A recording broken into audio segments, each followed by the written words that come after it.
Hey, stars, it's me, Shard Star, and I'm back. Listen, first off, I want to continue to thank you guys for the love.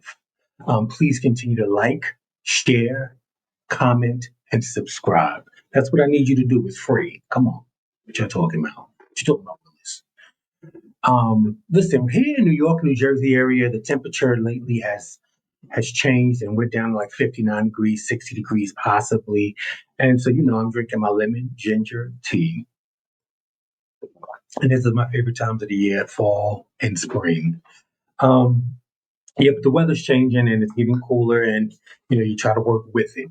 I want to start this particular video off with sending out my condolences to soul singer, R&B singer D'Angelo.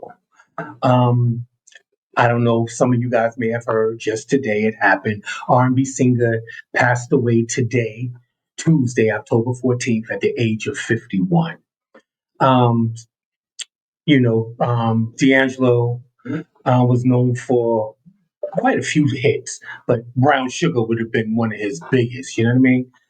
Um, Yeah, so it was 51 years old, and like TMZ reported that he passed away. D'Angelo, born his official name was Michael Eugene Archer, confirmed the news of his passing after a private battle with pancreatic cancer. So who knew? And like I said, you never know what people are going through. And this is Breast Cancer Awareness Month, and I would just say Cancer Awareness Month. But however, whatever, as long as we're aware, and that's what's important.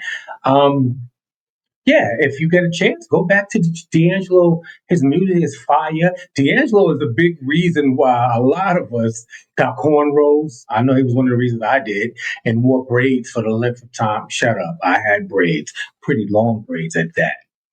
Um, but yeah, and he was eye candy back then. That was straight up eye candy. What, late 90s, I guess?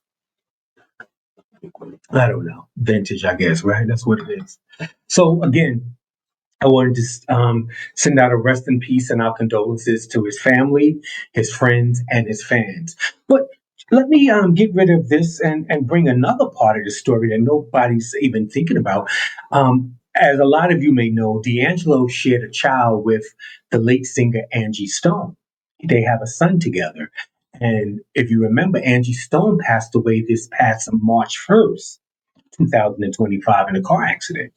So this young man lost his mom March 1st of 2025, and now he lost his dad October 14th, 2025.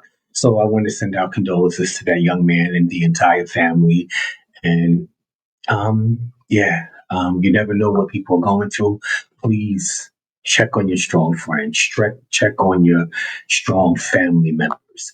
Now, I remember about a video or two ago, I told you guys about there were a couple of cities that had measles outbreaks, and I was telling you, hey, the people are not vaccinating their kids, and I don't know how they're going to school. I don't know. I don't have any kids, so I don't know how these kids. Because I remember in our day, we had I know mine. I remember seeing mine. It was a vaccination card, and you brought it to school, and it told all the dates of when you had such and such measles, chicken pox, whatever it was, vaccination you had was checked off on there, and you needed that to attend school. And somehow, at least 153 students in two schools in South Carolina are now under a quarantine for 21 days due to a measles exposure outbreak. The quarantine students were not vaccinated. They weren't. So I don't know how they were students and they wasn't, but these students, 153 of them, were not vaccinated, and because they were not vaccinated, which means they have no coverage over the measles. The schools were both located in Spartanburg County. One was Global Academy of South Carolina, and the other is Fair Forest Elementary School. Yeah, and you remember during the pandemic, there's a lot of people that didn't want to take the shot. And I mean, it is what it is. I'm being honest with you. I mean, I'm not here to tell you what you should or shouldn't do. I'm just here to give you the information and you do with it as you may. You know what I mean? I am actually going to get my flu shot this Friday, this coming Friday. I'm going to get a flu shot because now that I'm diabetic, I really need to stay on top of it.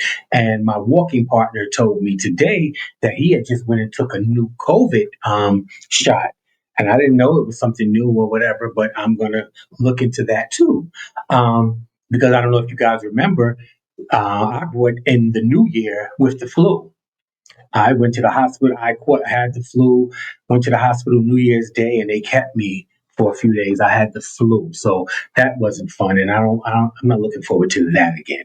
So I just want to let you guys know.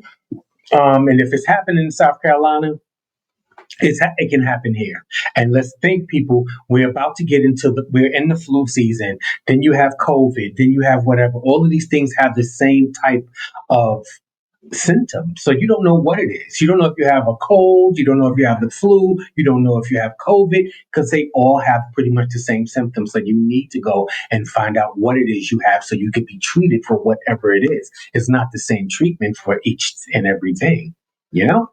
Okay. So I wanted you guys to know that. Now, I came across this particular story, right? Through my sister.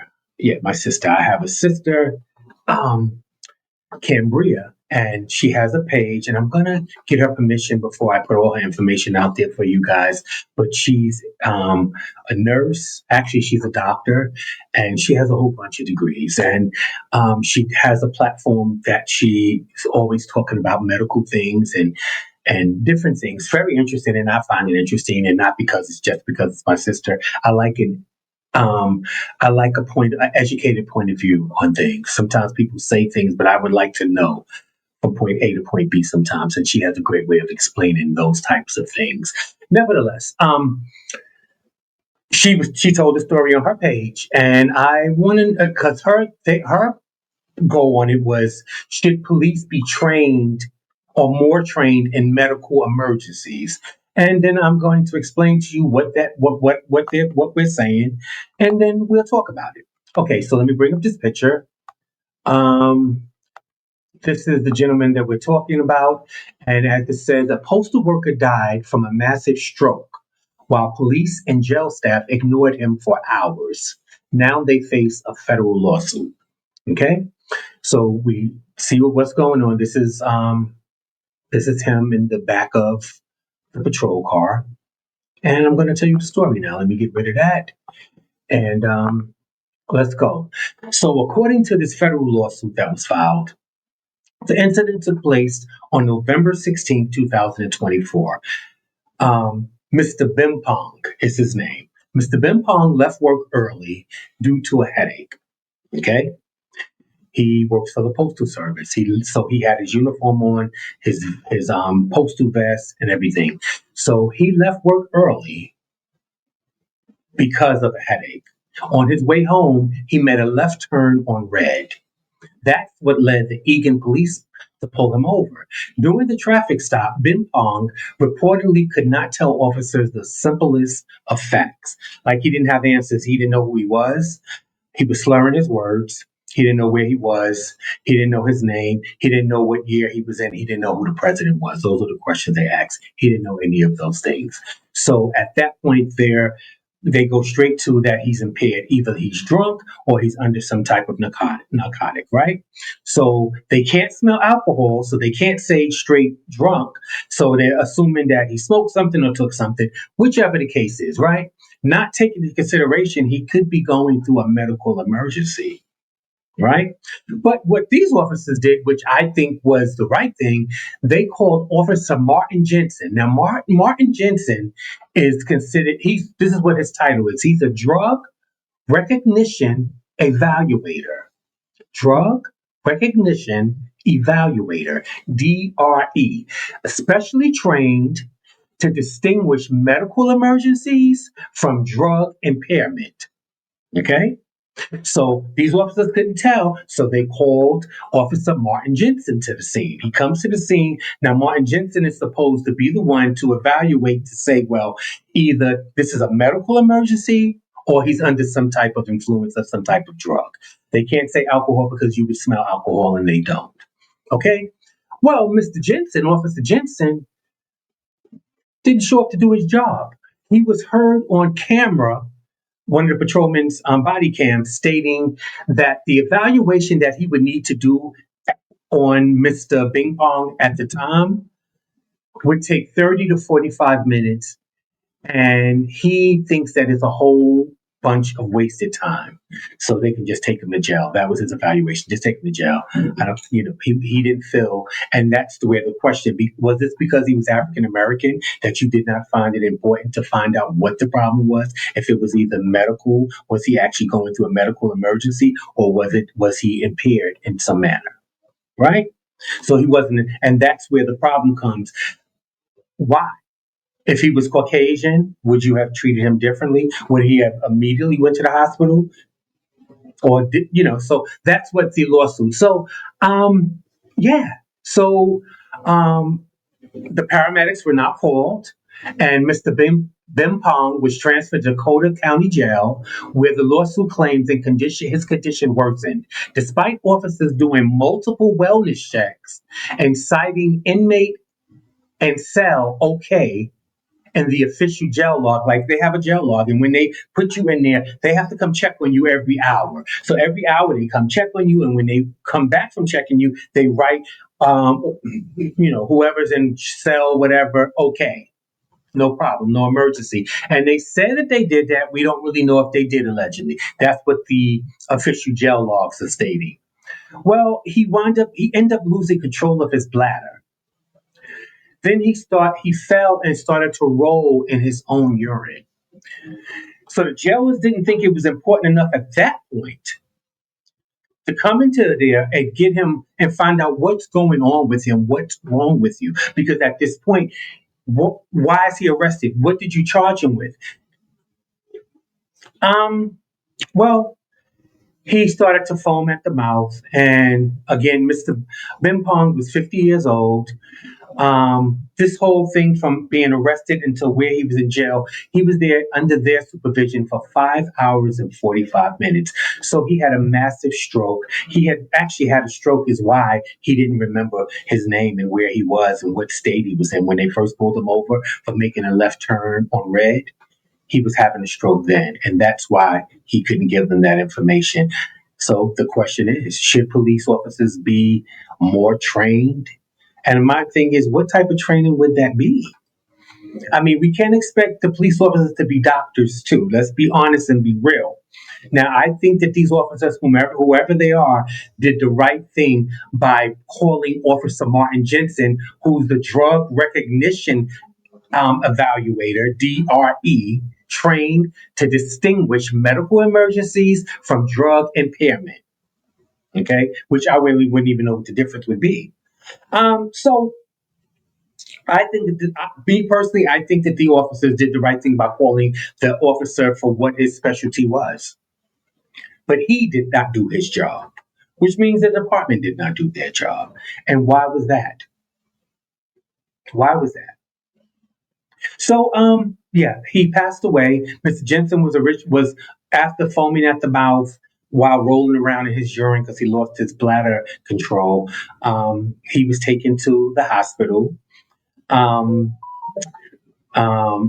he had another seizure, and Mr. Bing Pong died and passed away after suffering a massive brain bleed. So that's what the lawsuit is about, right? Okay. Now listen to this. Now you hear me tell you about airplane stories all the time, right? And I thought this one was interesting because I've come across quite a few. I just said I'm not going to overload you with this crap, right?